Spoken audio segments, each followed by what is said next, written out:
Wondering if you could perhaps maybe throw a little bit spotlight and build on not just BTS, but really the big hit, and now we have to call it HYBE, the business model.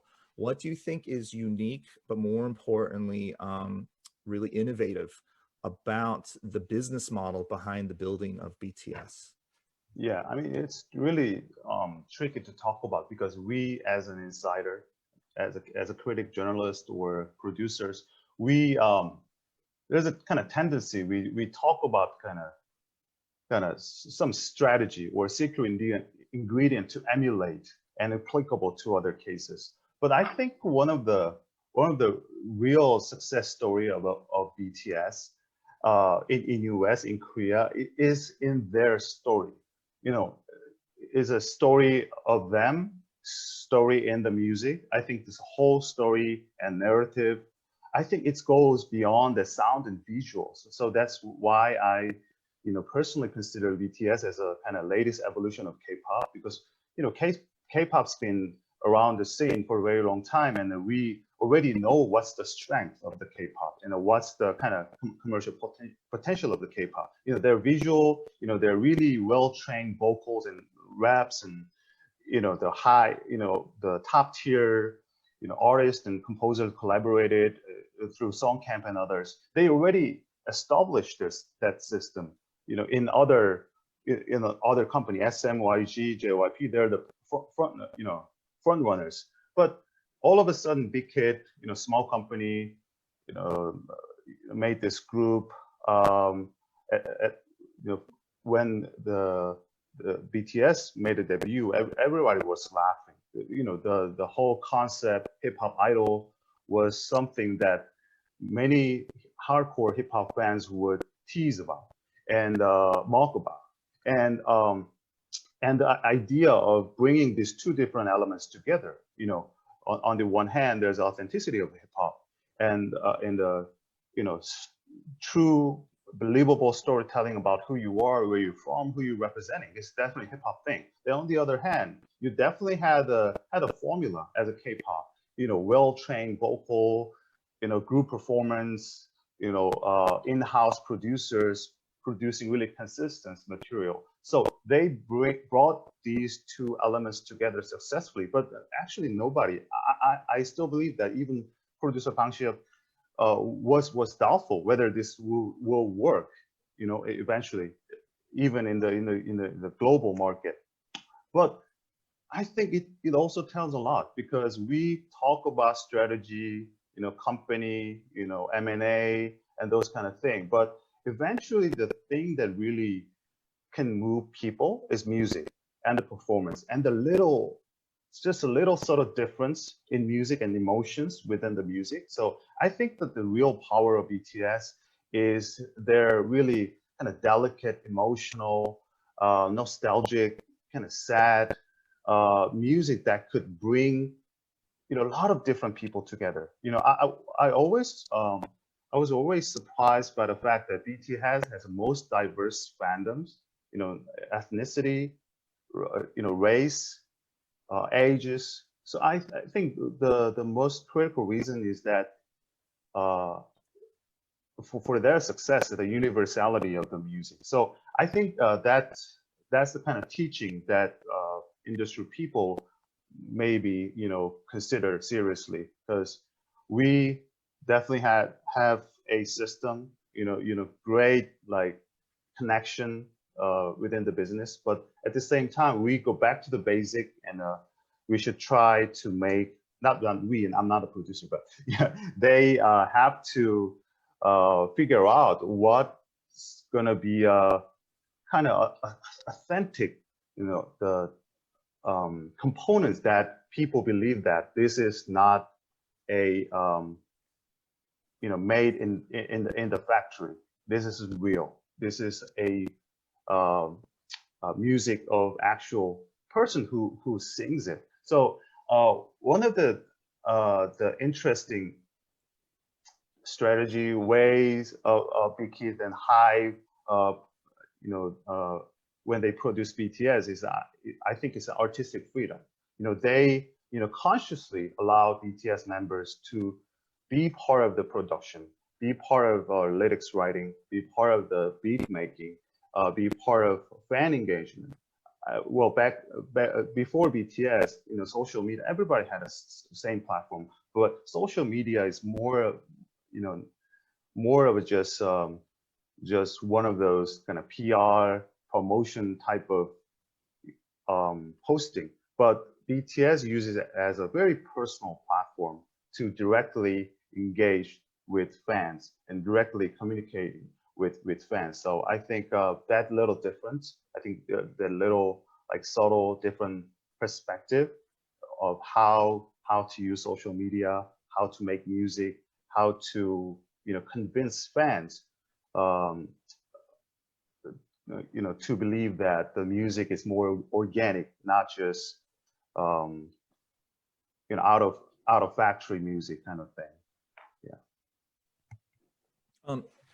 Jay, I wanted to sort of roll with and follow up on what Dr. Kim was talking about, was this idea of the artist producer. I think for myself included and many of us in the industry, we cringe a little bit, actually hesitate calling BTS a boy band, because the term, the idea of boy band is often just dismissed as they're celebrities. To sort of roll with and follow up on what Dr. Kim was talking about, was this idea of the artist producer. I think for myself included and many of us in the industry, we cringe a little bit, actually hesitate calling BTS a boy band, because the term, the idea of boy band is often just dismissed as they're celebrities, they're performers, they're actually not artists.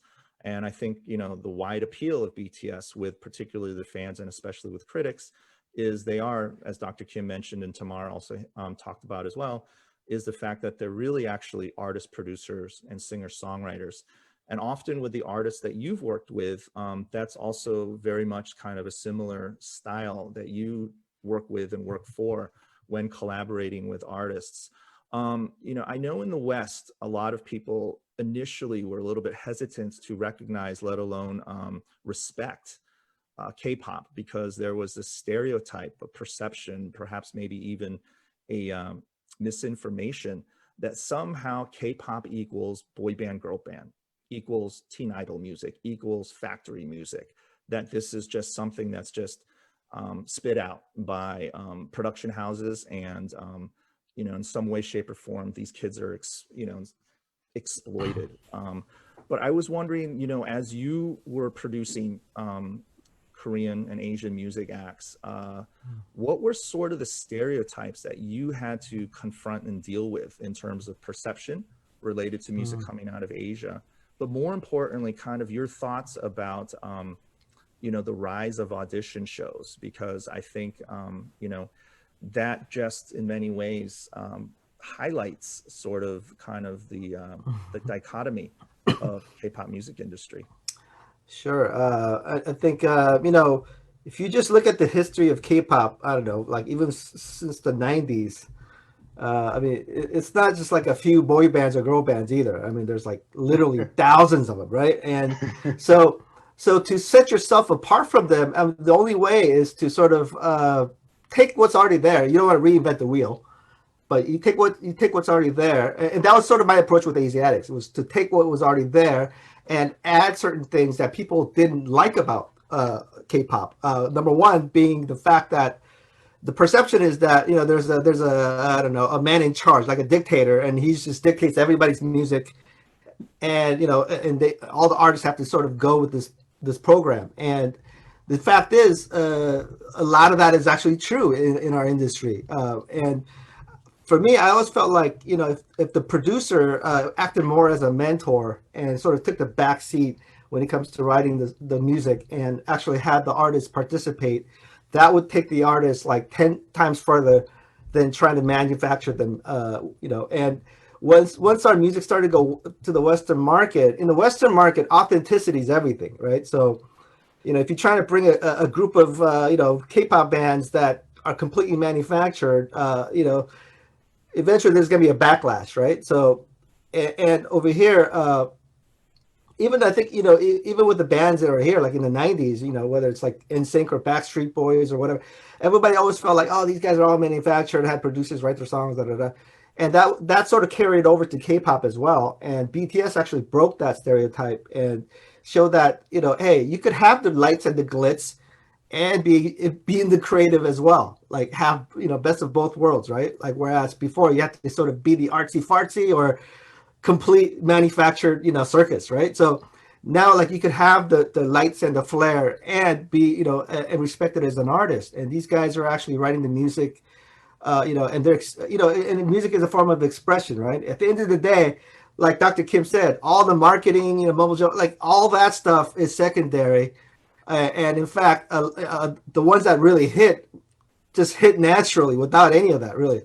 And at the end of the day, we're in the business of selling art, and I think BTS is actually like showed that it could go a long way on both ends of the cycle, like being visual as well as creative, and that's what. Question I'm going to throw to Jae, and this is a good one.